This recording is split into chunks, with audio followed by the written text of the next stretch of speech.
নমস্কার বন্ধুরা, মুসুরির ডাল চ্যানেলে আপনাদের সবাইকে স্বাগত। আজ আমি আপনাদের সাথে থোড়ের রেসিপি শেয়ার করব। আমি এখানে কিছুটা থোড় নিয়েছি। থোড়টাকে আমি এরকম সরু সরু করে কেটে নিয়েছি। কেটে এটাকে আমি ভালো করে ধুয়ে নিয়েছি। আর এখানে কিছুটা ছোলা নিয়েছি, ভেজানো ছোলা। আমি এই থোড়টাকে একটু নুন দিয়ে মাখিয়ে রাখবো। আমি এখানে 1 চামচ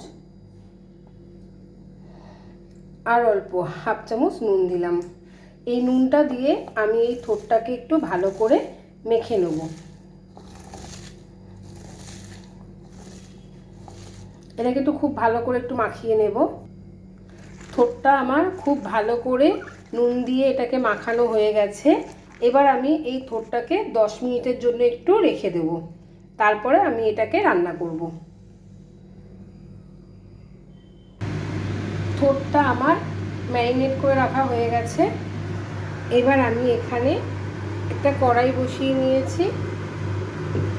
এটার মধ্যে আমি কিছুটা তেল দেব।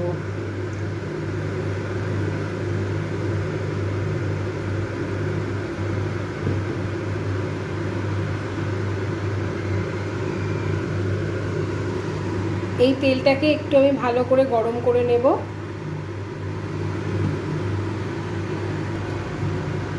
তেলটা গরম হয়ে গেছে।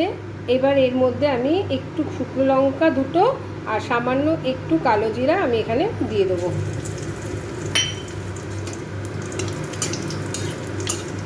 এটা একটু ভেজে নেব।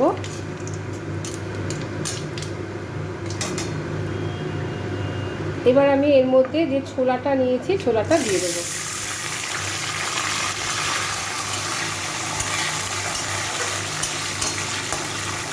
ছোলাটাকে একটু ভেজে নেব।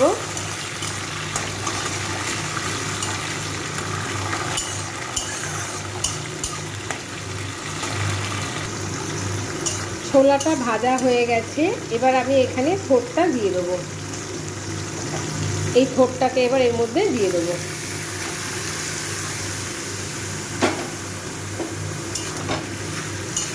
থোড়টাকে ভালো করে একটুখানি এই ছোলার সাথে ভালো করে মিশিয়ে নেব।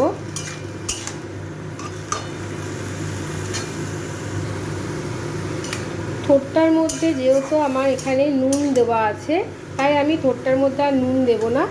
এখানে আমি হলুদ দেব। 1 চামচ হলুদ দিলাম। 1 চামচের একটু কম দিয়েছি। এই হলুদটাকেও এর সাথে একটু ভালো করে মিশিয়ে নেব।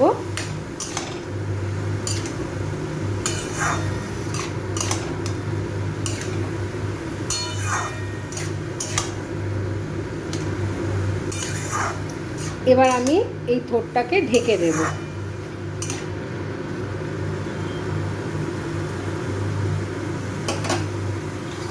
এবার এই থোড়টাকে ঢেকে দিলাম। ঢেকে আমি গ্যাসের ফ্লেমটাকে মিডিয়ামে রেখে এটাকে আমি 20 মিনিটের জন্য ঢেকে রাখবো। ঢাকনাটা এবার খুলছি।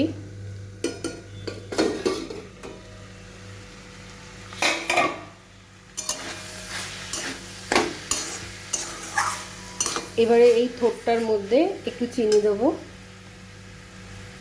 আমি এখানে 1 চামচ 2 চামচ চিনি দিলাম। চিনিটা দিয়েও থোড়টাকে একটু ভাজা ভাজা করব। এবার আমি গ্যাসের ফ্লেমটাকে একটু বাড়িয়ে দিলাম।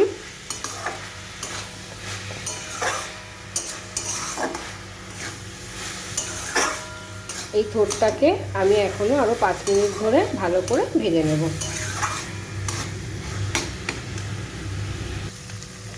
আমার এই থোড় বটিটা একদম রেডি হয়ে গেছে। দেখুন আমার এটা ভালো করে ভাজা ভাজা হয়ে গেছে।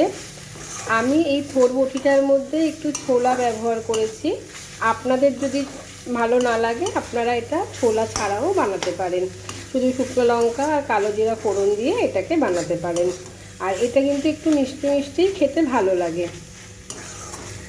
আমি ঠিক যেভাবে এই থোড় বটিটা বানালাম আপনারা বাড়িতে এইভাবে একটু বানিয়ে দেখবেন। এটা খেতে খুবই ভালো লাগে। আর আপনাদের যদি এটা ভালো লেগে থাকে প্লিজ আমার চ্যানেলটাকে একটু সাবস্ক্রাইব করবেন, লাইক দেবেন আর সবার সাথে একটু শেয়ার করবেন। চলুন এটা এবার আমি আপনাদেরকে একটু পরিবেশন করে দেখাই। এটা আমার একদম রেডি হয়ে গেছে। আমার এই থোর বটি রেসিপিটা একদম রেডি হয়ে গেছে। আমি ঠিক যেভাবে বানালাম আপনারা এইভাবে একবার বাড়িতে বানাবেন। এটা কিন্তু খেতে খুবই ভালো লাগে, আর গরম ভাতের সাথে ভীষণ ভালো লাগে এটা খেতে। আজকের ভিডিওটা এখানেই শেষ করলাম, আবার আসবো একটা ভিডিও নিয়ে।